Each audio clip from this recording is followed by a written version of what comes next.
Le 31 mai 2019,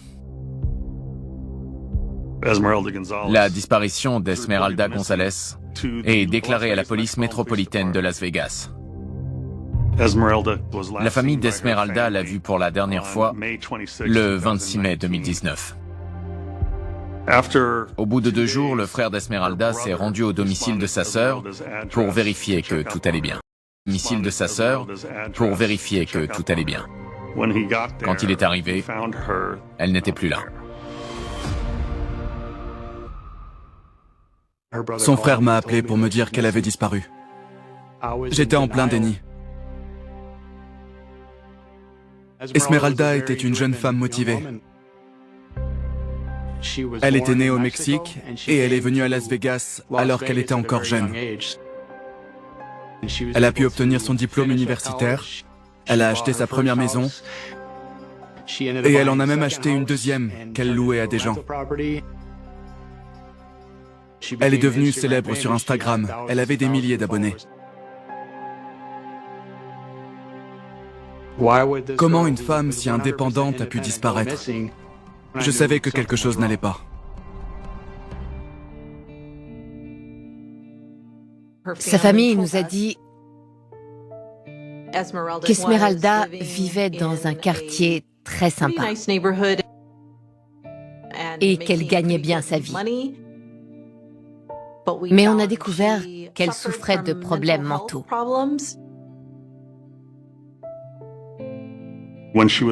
Quand elle était sous médicaments, elle allait bien. Mais si les médicaments ne faisaient plus effet, alors elle avait des épisodes où ça n'allait pas. Une semaine avant qu'elle ne disparaisse, son frère m'a appelé et m'a dit que ses troubles mentaux s'aggravaient à cause de ses médicaments.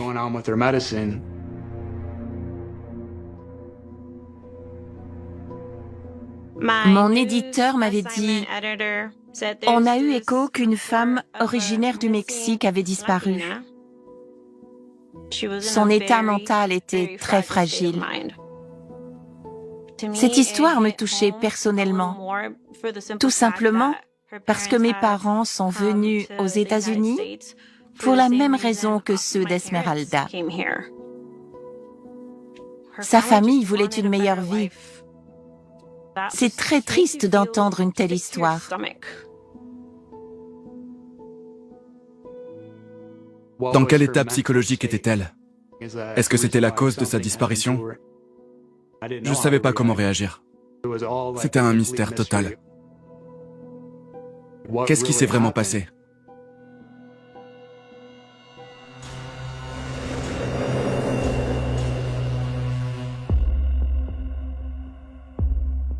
Pour moi, toutes les affaires sont des puzzles à résoudre. Quand les enquêteurs de la police sont venus nous voir pour nous parler de l'affaire, ils nous l'ont décrite comme une affaire de disparition. Mais rien ne laissait croire que nous avions affaire à une enquête criminelle au vu des informations récoltées. On est allé à la résidence d'Esmeralda pour voir si sa disparition était due à un événement qui se serait produit chez elle. Pas de signe d'un enlèvement chez Esmeralda. Mais elle avait laissé son téléphone et sa voiture.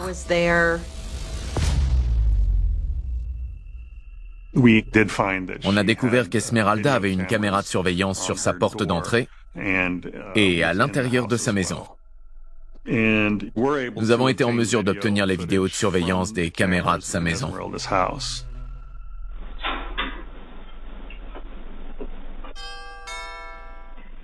Cette vidéo de surveillance montre les comportements d'Esmeralda autour de sa maison quelques jours avant sa disparition. Salut mon cœur. Je suis terrifiée parce que je sens mes dents. C'est comme si elles allaient tomber. Elle agit de façon incohérente, bizarre. On l'entend marmonner des phrases absurdes Pourquoi tu m'en veux? et sautiller pour un rien.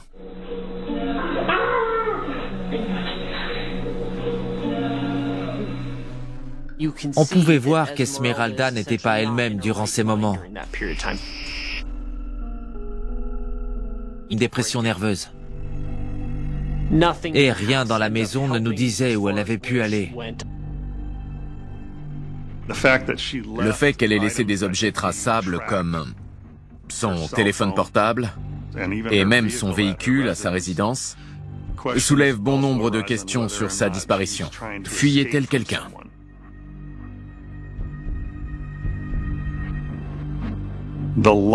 Plus long, l'affaire a des risques d'être classée sans suite. Mais il est aussi plus difficile d'assembler les pièces du puzzle. La famille et les proches, comme les petits copains et petites copines, sont ceux qui sont les plus susceptibles d'être de potentiels. C'est la raison pour laquelle les forces de l'ordre se tournent toujours principalement vers eux lors d'une disparition. On commence à interroger tout le monde, sa famille, ses amis, et la plupart du temps, les gens commencent à chercher ce qu'il y a de pire chez les personnes qu'ils connaissent.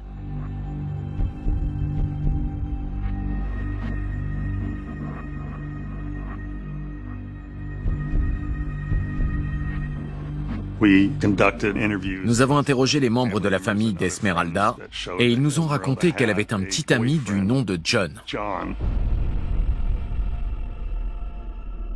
La dernière fois que je l'ai vue, c'était 6 ou 8 semaines avant qu'elle ne disparaisse. Je suis allé chez elle et elle m'a dit que je pouvais pas entrer parce qu'elle avait un nouveau petit copain. Elle m'a dit qu'il était extrêmement jaloux et qu'il regardait tout ce qu'elle faisait. Il voulait pas de moi ici. C'était vraiment étrange.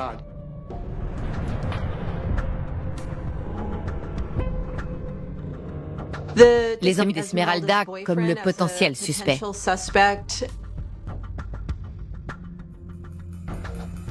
En tant que journaliste, on publie sur les réseaux.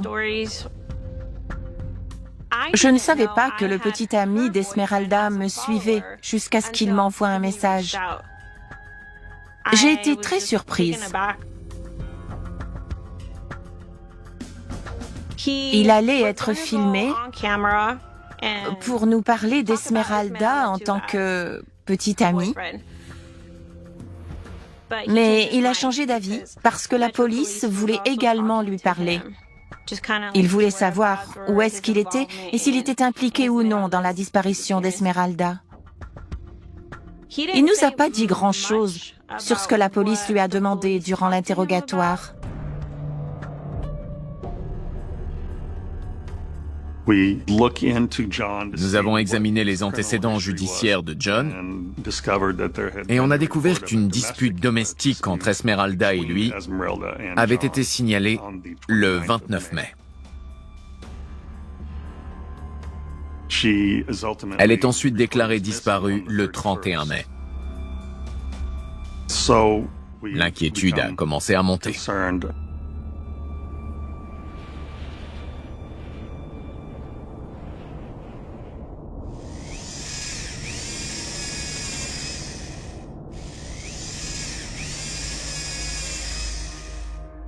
John finit par se montrer plutôt coopératif en donnant des informations et en indiquant où il se trouvait. Il nous a laissé son téléphone. Il a même laissé les enquêteurs fouiller ses réseaux sociaux, toutes ses applications. Nous avons utilisé les données de localisation prélevées sur le téléphone portable pour déterminer que John n'était pas avec Esmeralda depuis le 29 mai, c'est-à-dire les jours précédant sa disparition. À ce stade de l'enquête, nous n'avions pas assez d'éléments pour garder John.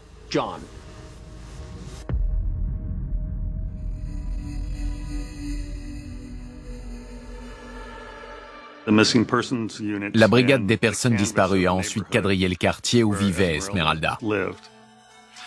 Ils ont parlé à plusieurs voisins.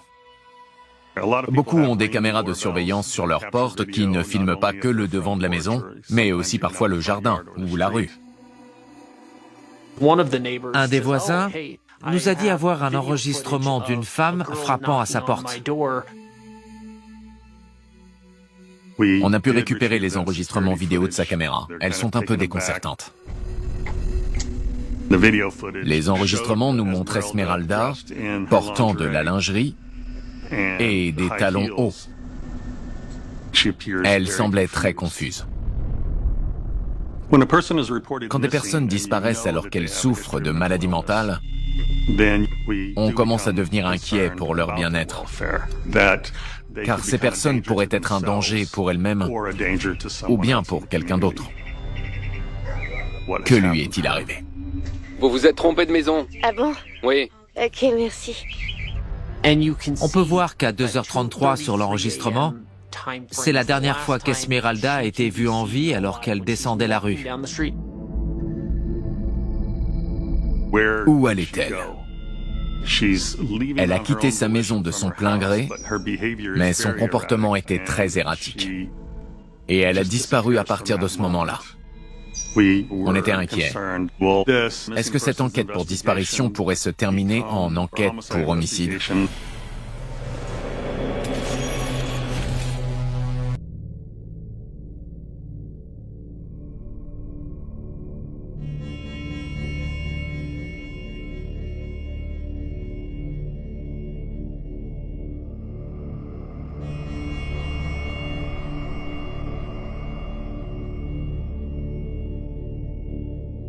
Quand une personne est portée disparue depuis un bon moment, on est presque sûr que l'affaire va déboucher sur une enquête pour meurtre.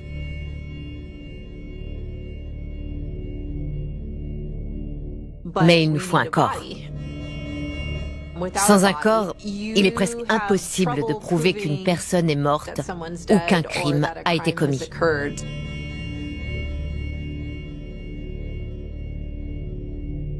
C'était frustrant parce que nous savions que la famille d'Esmeralda souffrait de sa disparition. Cette famille voulait une réponse. Mais nous ne pouvions pas leur en donner, parce que nous n'étions pas en mesure de déterminer ce qu'il s'était passé. On ne pouvait pas dire à cette famille de perdre espoir.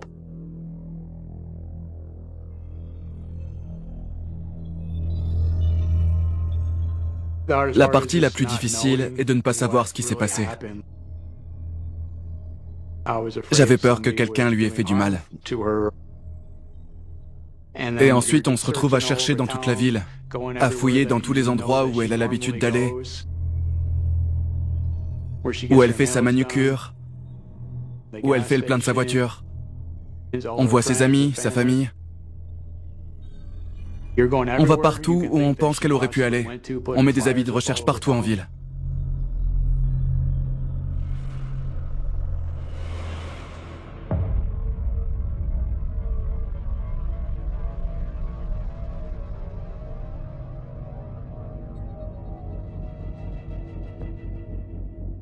Le fait qu'Esmeralda soit partie de chez elle, sans voiture, sans téléphone et sans argent,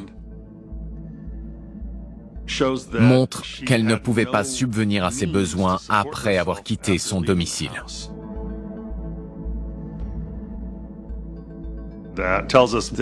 Ça prouve aux enquêteurs qu'elle n'avait pas prévu de partir de chez elle longtemps.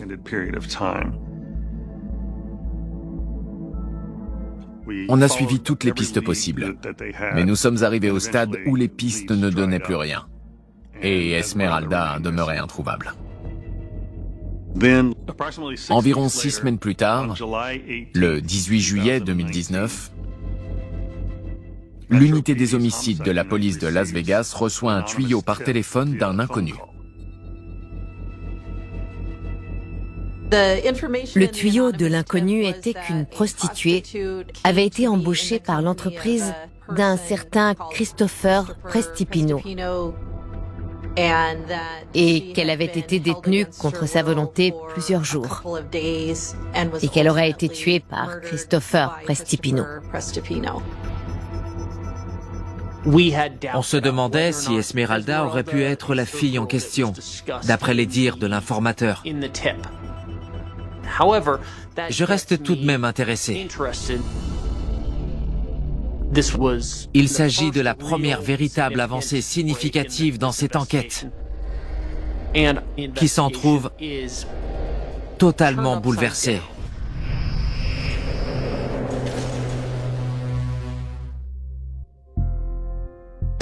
Des enquêtes ont été menées sur la vie sociale d'Esmeralda, à quoi elle ressemblait. On savait qu'elle était influenceuse sur les réseaux.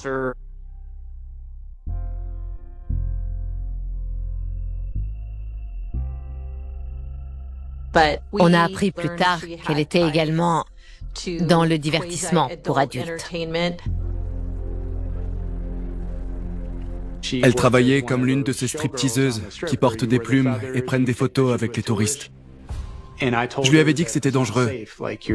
Elle n'avait pas de garde du corps, elle était vulnérable. Elle m'avait dit qu'elle allait travailler dans un gentleman's club. Elle a donc bossé, et elle a mis de côté chaque centime qu'elle gagnait. C'est pour ça qu'elle a pu s'en sortir et investir dans l'immobilier. Certains aspects du divertissement pour adultes dans la vie d'Esmeralda correspondaient à la description faite par l'informateur anonyme par téléphone. Donc on pourrait croire que c'est une information valide. Mais pour nous, procureurs, nous avons besoin d'une scène de crime, d'un corps. Il nous faut quelque chose de tangible et de crédible si on veut inculper un suspect pour homicide. Pas simplement quelqu'un qui nous dit cette personne a disparu.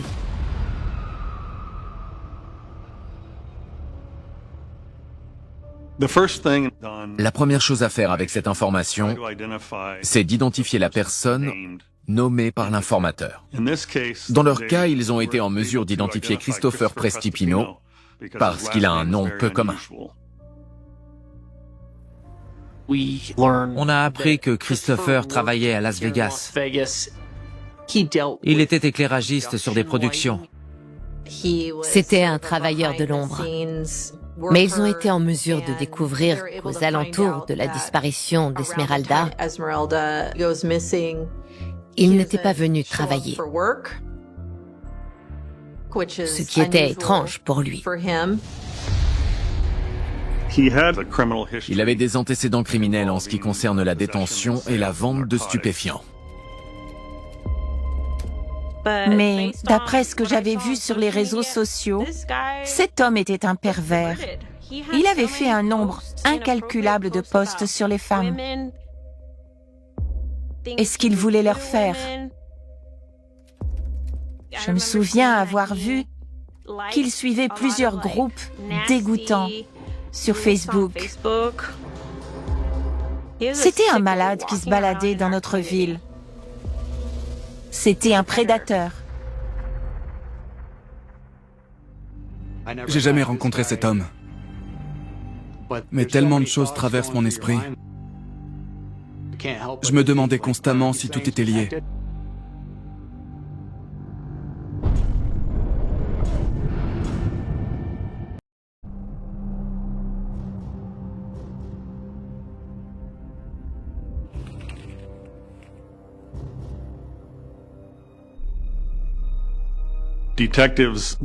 Les enquêteurs cherchaient un lien entre Esmeralda González et Christopher Prestipino. On a vérifié sur une carte les adresses d'Esmeralda et de Christopher et on a remarqué qu'ils étaient à moins d'1 kilomètre l'un de l'autre.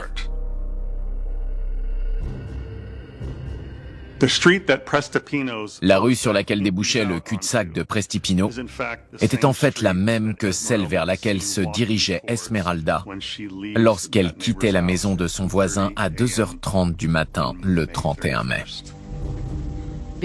En raison de la proximité de la maison d'Esmeralda González et du fait que sa description correspondait vaguement à ce qu'avait dit l'informateur anonyme, nous avons pu en conclure qu'il s'agissait probablement de la personne mentionnée dans l'appel anonyme.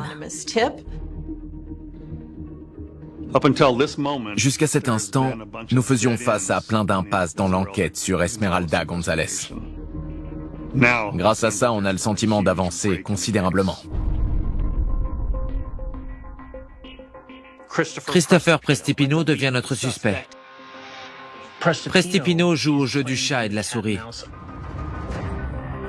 Mais si on n'a pas retrouvé de corps, l'un des principaux éléments qui prouvent qu'une personne a été tuée, alors il faut être en mesure de prouver le meurtre avec des preuves indirectes.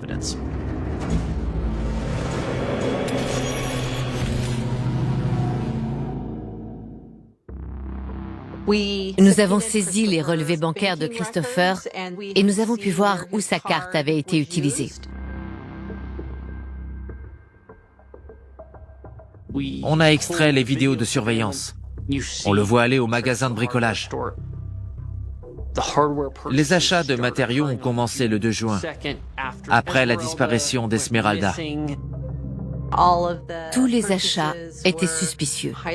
Il avait acheté des cordes, du ciment, une brouette, tout ce dont on a besoin pour déplacer un corps. Mais toutes ces preuves sont des preuves indirectes. C'étaient des preuves utiles, mais elles n'attestaient pas qu'un crime avait été commis. Nous avons également appris que Christopher Prestipino avait loué 3 camions différents entre le 8 et le 10 juin. Esmeralda a été déclarée disparue le 31 mai.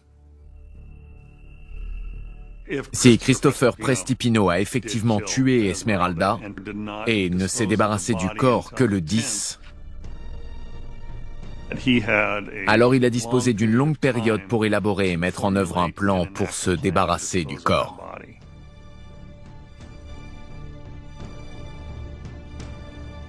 Le camion de location a parcouru environ 125 km. Mais il y a tellement de désert autour de Las Vegas. Le corps d'Esmeralda González pourrait être enterré n'importe où, au vu de l'immensité de la zone autour de Vegas. Mais il fallait que nous trouvions où était son corps. C'est comme chercher une aiguille dans une botte de foin.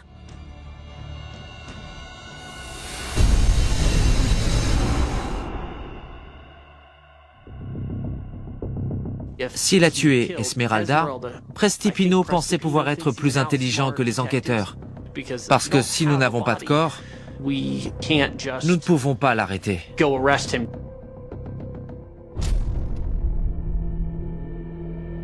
Il s'amuse à jouer au jeu du chat et de la souris, mais il faut qu'on persévère.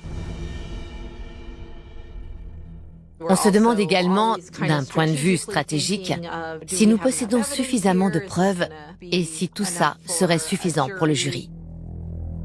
Les enquêteurs étaient très frustrés parce que le bureau du procureur refusait de poursuivre l'affaire à ce stade. Je pense donc qu'il y a eu un petit bras de fer entre les inspecteurs et le bureau du procureur pour savoir quand nous avons estimé que nous avions suffisamment de preuves pour aller devant le grand jury et présenter l'affaire.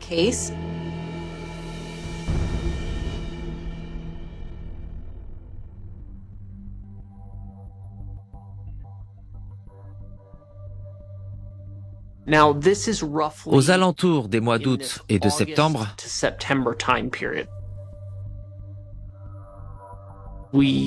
on récupère les données du téléphone de Prestipino et un numéro de téléphone appelait souvent Prestipino entre le 31 mai et le 10 juin.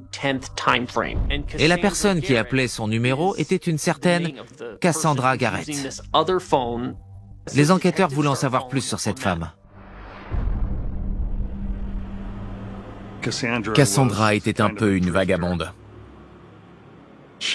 Elle vivait à plusieurs endroits de Las Vegas. Elle ne restait jamais au même endroit très longtemps. Le portable de Cassandra avait été tracé. Durant l'après-midi du 10 juin, Cassandra quitte Las Vegas. Elle se retrouve plus tard à Milwaukee, dans le Wisconsin. On faisait tout pour avoir le maximum de preuves à disposition. Il faut être stratégique pour y arriver. On ne voulait pas parler directement à Christopher parce que si nous le faisions, il aurait su que nous cherchions à l'incriminer pour homicide. Mais il nous fallait quelque chose. Les enquêteurs sont donc allés à Milwaukee pour parler à Cassandra Garrett, afin de savoir si elle pouvait leur parler de quelque chose qui aurait pu se produire à Las Vegas. On a su que Cassandra et Christopher Prestipino, notre suspect, étaient amis. Il était donc vital de parler à Cassandra pour en savoir plus sur la disparition d'Esmeralda.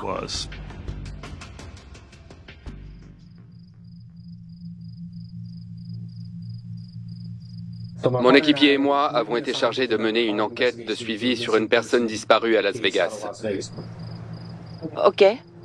Très bien. Où dormiez-vous à Las Vegas? Je suis restée chez un gars qui s'appelle Chris. Je suis restée... Quand est-ce que... Attendez. Quand étiez-vous avec Chris? On parle de quel Chris?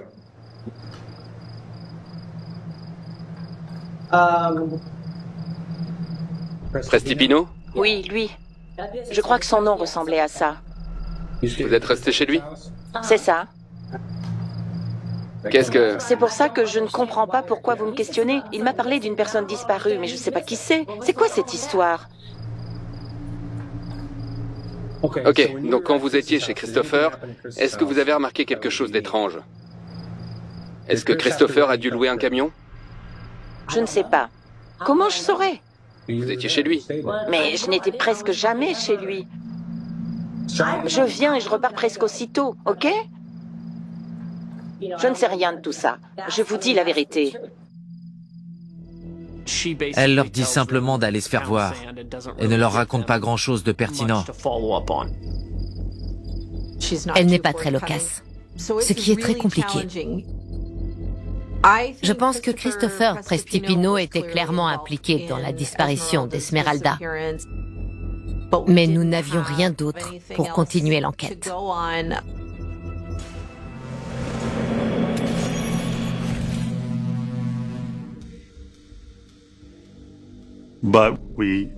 Mais nous craignons que Cassandra et lui n'accordent leur violence et tentent de dissimuler leurs crimes et de cacher toutes les preuves. Il fallait que nous trouvions où était la scène de crime.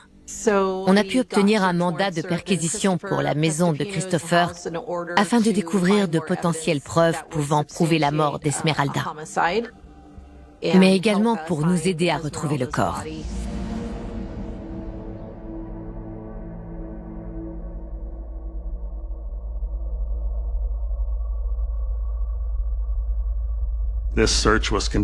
La perquisition a été effectuée le 20 septembre. Le SWAT intervient dans de telles circonstances. On reçoit l'aide du SWAT parce que cette enquête porte sur un acte de violence qui a entraîné la mort d'une personne. Quand les enquêteurs ont effectué la perquisition, Christopher Prestipino était chez lui et a coopéré avec la police. Lorsque les enquêteurs ont montré à Monsieur Prestipino une photo d'Esmeralda Gonzalez, il a nié l'avoir déjà vue ou rencontrée. Nous avons donc perquisitionné son domicile.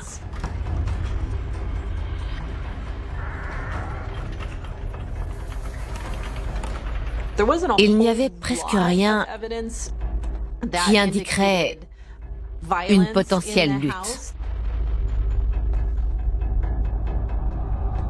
Il n'y avait pas de potentielles armes. Il n'y avait pas de sang.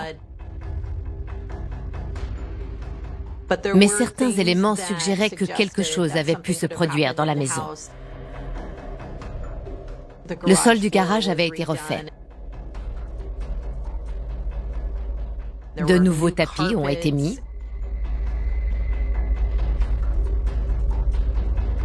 Ces éléments seraient compatibles avec quelqu'un essayant de cacher des preuves d'un crime.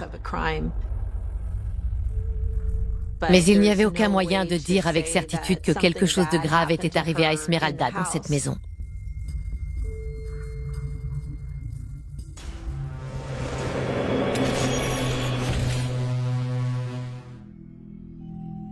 Nous nous sommes inquiétés.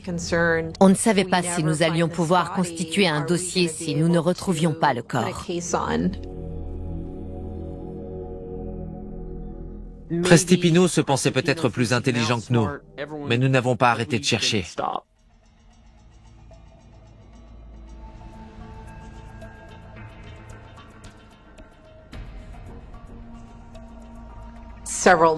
Plusieurs mois après le début de l'enquête, un témoin est venu donner des informations très importantes. Un des amis de Cassandra Garrett est venu nous parler. Selon son ami, Cassandra lui avait raconté l'histoire qu'elle était attachée dans la maison de Prestipino pendant plusieurs jours.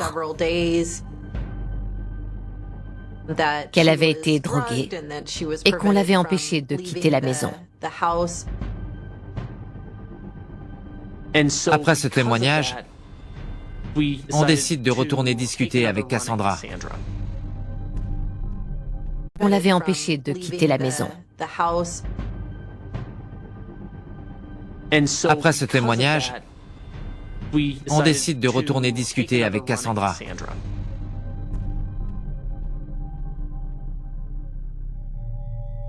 Nous qui étaient arrivés à Esmeralda, alors sa peine pourrait être allégée.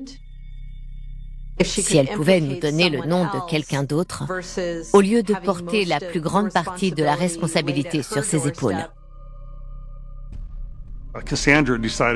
Cassandra a décidé de coopérer avec les enquêteurs et a accepté de revenir à Las Vegas depuis le Wisconsin le 4 octobre. Elle a admis avoir été avec Christopher quand ils se sont débarrassés du corps. Elle a ensuite guidé les enquêteurs vers une zone isolée dans le désert, à environ 75 km au nord de Las Vegas.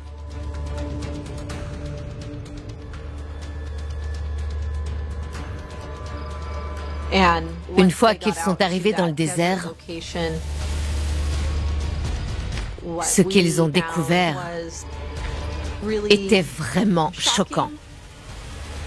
Pamela et moi sommes alertés en octobre qu'un corps aurait été découvert dans un tombeau.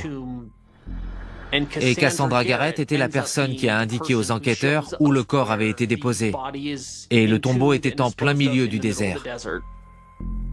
Il était si lourd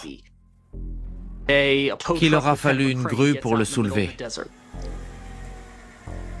Ils ont récupéré le tombeau et l'ont ramené au laboratoire de la police scientifique ici à Las Vegas. Ils ont carrément dû percer la structure parce que c'était trop lourd et épais. Ils ont pu trouver des morceaux d'os et une montre qu'Esmeralda portait sur certains de ses posts sur les réseaux sociaux et qui se trouvaient dans le tombeau dans lequel elle a été enterrée. C'était l'une des premières façons de l'identifier, mais l'ADN a fini par confirmer qu'il s'agissait bien du corps d'Esmeralda. C'était le choc. Le choc dans le sens où on était étonné de se dire qu'une personne avait dû construire ce tombeau. L'enfermer dans un tombeau a dû demander une sacrée réflexion. Personne n'aurait cru que quelqu'un se donnerait autant de mal pour cacher un corps. Les procureurs pensent que le corps récemment découvert dans le désert serait celui d'Esmeralda González, la jeune femme de 24 ans qui a disparu. Les détectives l'ont retrouvé dans le désert, enfermé dans une structure artisanale en béton et en bois.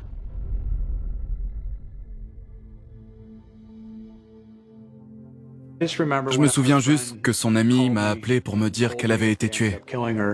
Mais je m'étais préparé mentalement à cette annonce lorsqu'elle a été retrouvée. Son histoire passait sur toutes les chaînes de télévision. Je pouvais pas y échapper. J'essayais de pas entendre les détails. Si j'avais entendu les détails, j'aurais su exactement ce qu'elle avait subi. Ce genre de pensée reste ancré dans votre cerveau. Donc j'ai fait de mon mieux pour les éviter. J'étais complètement sous le choc.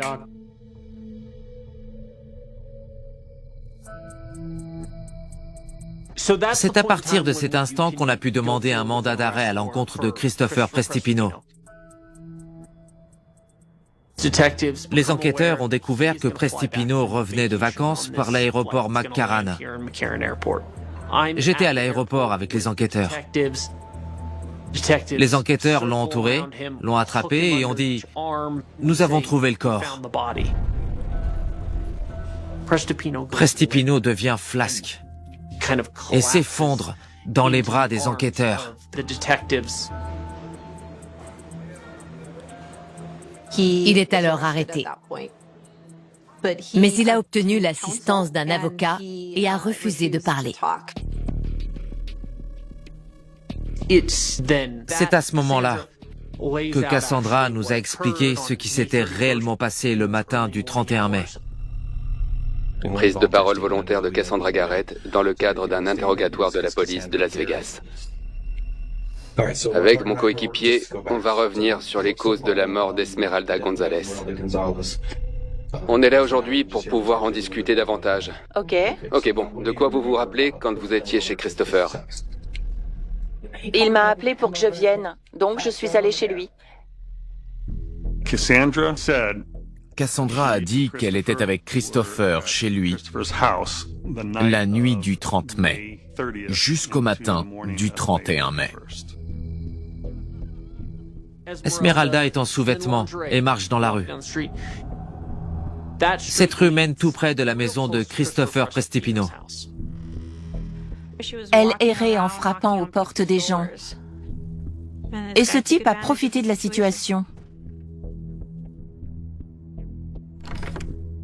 Esmeralda avait un problème de santé mentale, mais je pense qu'il s'est dit, on peut faire la fête et avoir des relations sexuelles avec elle.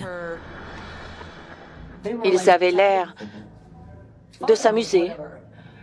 Donc il s'est passé quelque chose? Oui, jusqu'à ce qu'il se passe quelque chose, et je ne sais pas ce qui s'est passé.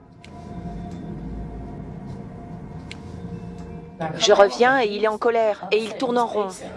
Il n'arrêtait pas de dire qu'elle ne la fermait jamais. Elle racontait que de la merde. Il se passe quoi, bordel? Donc elle... Il arrêtait pas de dire, elle s'arrête pas de parler, elle s'arrête pas de parler, elle va jamais s'arrêter. Ensuite, il m'a dit qu'elle en savait trop. Comment ça, elle en sait trop? Il m'a juste dit qu'elle en savait trop et qu'elle ne pouvait pas partir. J'ai rien compris. Qu'est-ce qu'elle sait? Elle était... Il l'avait menottée au poteau de stripteaseur. Christopher semblait devenir paranoïaque. Je lui ai dit, Christopher, laisse-la partir. Laisse-la partir! Mais elle ne s'arrêtait jamais de parler. Elle n'allait jamais s'arrêter de parler. Ils ont ensuite décidé de la tuer. Il a commencé à frapper Esmeralda et à l'étrangler. Et... il l'a piquée avec quelque chose. C'était pas...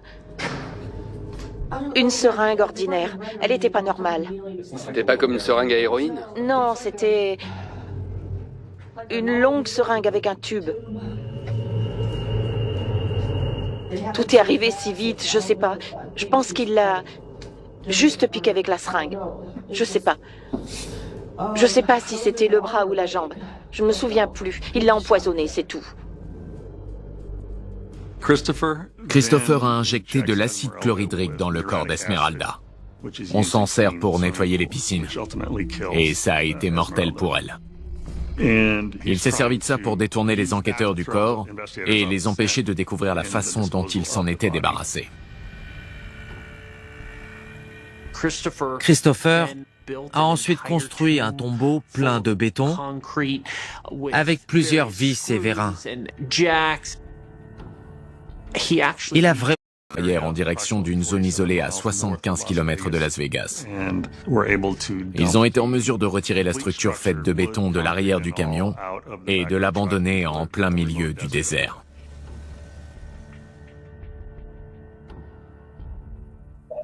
La déshumanisation est totale. C'est vraiment une situation choquante.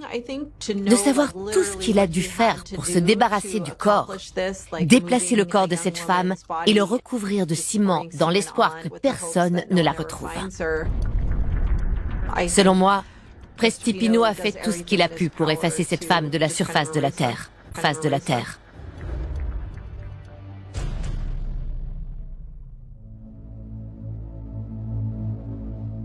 Si nous n'avions pas fait preuve d'une grande ténacité dans le suivi de l'enquête, en examinant les différents mandats de perquisition, les réseaux sociaux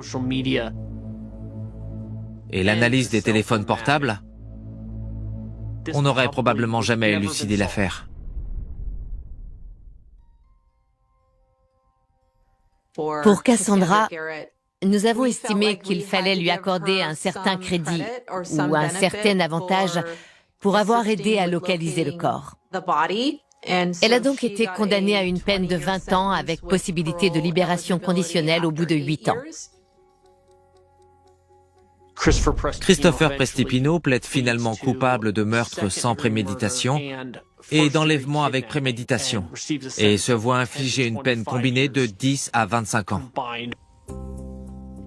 C'est vraiment choquant de savoir tout ce qu'il a dû faire pour y parvenir, dans l'espoir que personne ne la retrouve jamais. C'est affreux de pouvoir faire ça. J'ai été procureur pour des affaires d'homicide pendant 20 ans, et ce qui revient toujours me hanter dans cette affaire, c'est la façon dont on s'en est pris à elle, alors qu'elle se trouvait dans un état de vulnérabilité extrême. Pour moi, c'est ça qui rend cette affaire terriblement triste. Le frère d'Esmeralda voulait que je récupère Bonita, son chien. Dès que je l'ai récupérée, elle est restée à mes côtés. Elle était mon soutien émotionnel dans toute cette histoire. Elle a voyagé avec moi et je me suis occupé d'elle pendant un certain temps. Et elle est allée à l'enterrement d'Esmeralda avec moi. Elle a été euthanasiée en octobre 2021. À ce jour, les cendres de Bonita sont avec celles de sa mère. Je comprends pas. Il aurait juste pu la laisser partir et dire qu'elle était mentalement instable. Pourquoi la tuer ?